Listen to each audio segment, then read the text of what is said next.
Hello everyone. Unfortunately, we have some bad news. Nick has to pull out of the Australian Open. He will explain why, and we also have his physio here with him that can answer more specific questions about the injury. So Nick, if you want to say something first up. Yeah, obviously extremely disappointed. I know you guys will all be wondering, what's going on. So my physio, Will, has been with me throughout my career, and he's been monitoring me pretty closely the last week, and he's going to give you more of the details on what's kind of going on. And obviously I'm just exhausted from everything, and, obviously pretty brutal. One of the most important tournaments of my career, and so it hasn't been easy at all. Yeah, it has been a pretty interrupted and difficult lead into the Australian Open, unfortunately. And during the last week or so, Nick's experienced some discomfort in his knee, and routine MRI just to make sure everything was okay. There's a parameniscal cyst growing in his lateral meniscus, which is a result of a small tear in his lateral meniscus. It's not a significant injury in the sense that it's going to be career-threatening or anything like that. Even at that stage, it was still worth persevering to see if we could do anything to get him back on court. And to Nick's credit, he did try everything, to the point even last week he was having a procedure called a fenestration and drainage, where they use a syringe to try and drain the cyst, which Nick has some pretty gruesome photos of. I'm sure he'll probably share them later. And any amount of injections that he could try and get in his knee without causing long-term damage. We came to Melbourne with the hope that there might be some pressure relieved from that procedure, and he'd have some relief and be able to get up to a level that he was comfortable to compete. We used the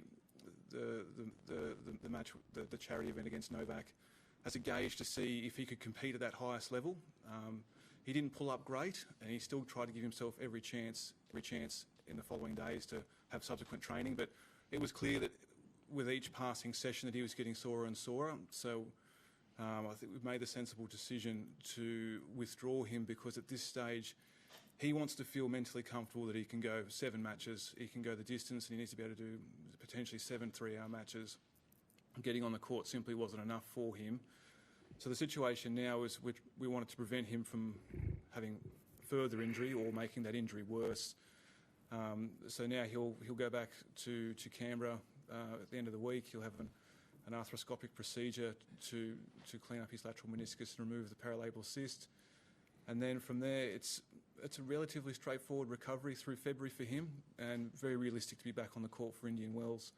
So it won't interrupt his year tremendously, despite the fact that it's a great disappointment to withdraw from the Australian Open home slam. The prognosis is good, and he'll be fine, and we just go back to work and make sure everything's fine for him, and we go again. We'll open up to a few questions. Please raise your hand and introduce yourself. Yeah. From Fox Sports. I know this might be a really simple question, but how are you at the moment, Nick?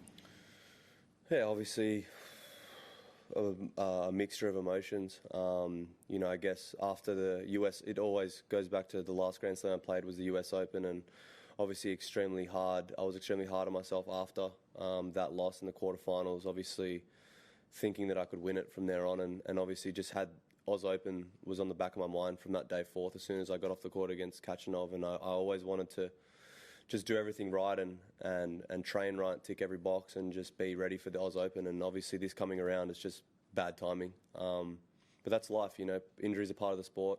I guess I can draw some,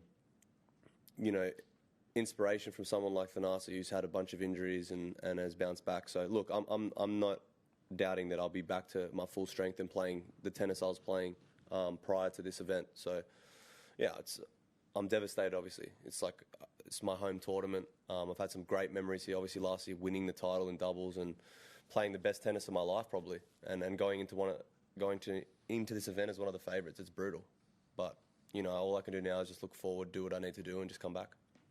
Great. Nine Radio. Nick, first to you. What does it feel like when you're playing? Is it just pain? Is it restricted movement? And to your physio, if Nick had continued to play, would there have been long-term damage? Well, I guess you can make everything worse. You tell him how it felt. Yeah, it doesn't feel good. If constant, when I finish a session or finish a match, it's just constant throbbing. I've barely had a good night's sleep the last 4 or 5 nights. Honestly, it's just been throbbing. it's an impact. So every time I land on serve or push off my serve, there's like you can see on the side of my knees like a little lump. So that lump will just eventually just get bigger and bigger, and there's pressure in my knee, obviously hinders my movement.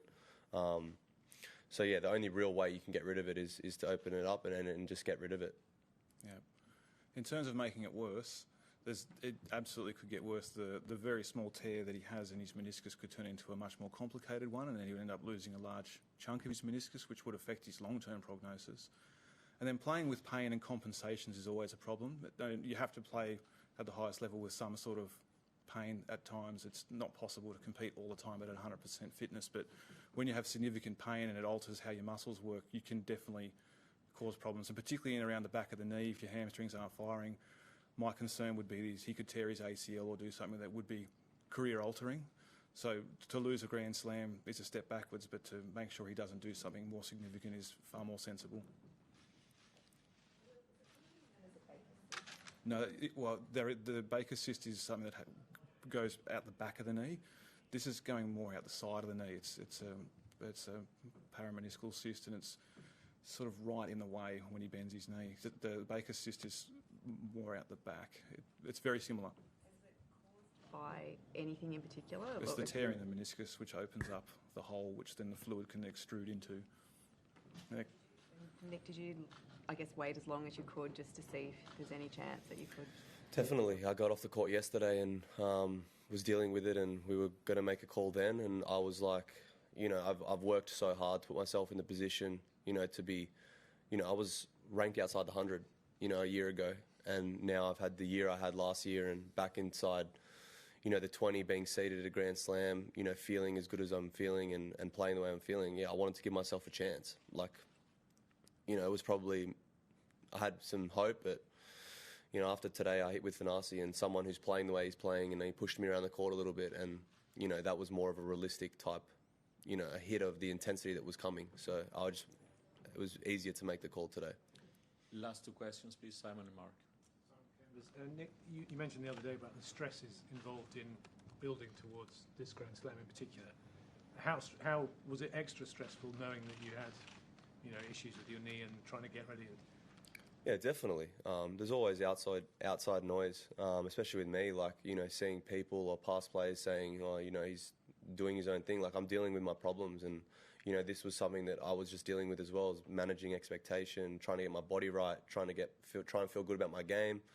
There was just so many things that I was dealing with, and I have a close-knit team, and we had a very good system going. And the last two Grand Slams I've played, I've made a final of Wimbledon and quarterfinals of the US Open. So we felt like we had a genuine chance of winning an event, winning a Grand Slam, and asking the questions. So yeah, we were dealing with a lot, but we have a good system in place, and we came to this decision together. It was mainly driven by me, but I have their support, and we feel like we're making the right decision. But yeah, players have no idea what I deal with. That's for sure.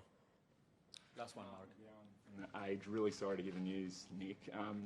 Will, when you touch on the fact the cyst came about because of the tear, apologies if you've already gone over this, but when did it happen? What caused it? And sort of how long have you known about it? It's impossible to say exactly when it happened. All we can go off is when Nick started to feel symptoms. And certainly in the last fortnight, he started to describe discomfort in his knee. And if it's not something that responds to treatment, particularly in an athlete of his level, you don't leave it for very long, which hence the MRI and finding the cyst. So those things can exist for some time and be quite happily not a problem, but it's when they start to become bigger that they become a problem, and that's what was happening in this situation. It's got quite big, which is hence why they tried to drain it. So it's only in the last fortnight it's become a real problem.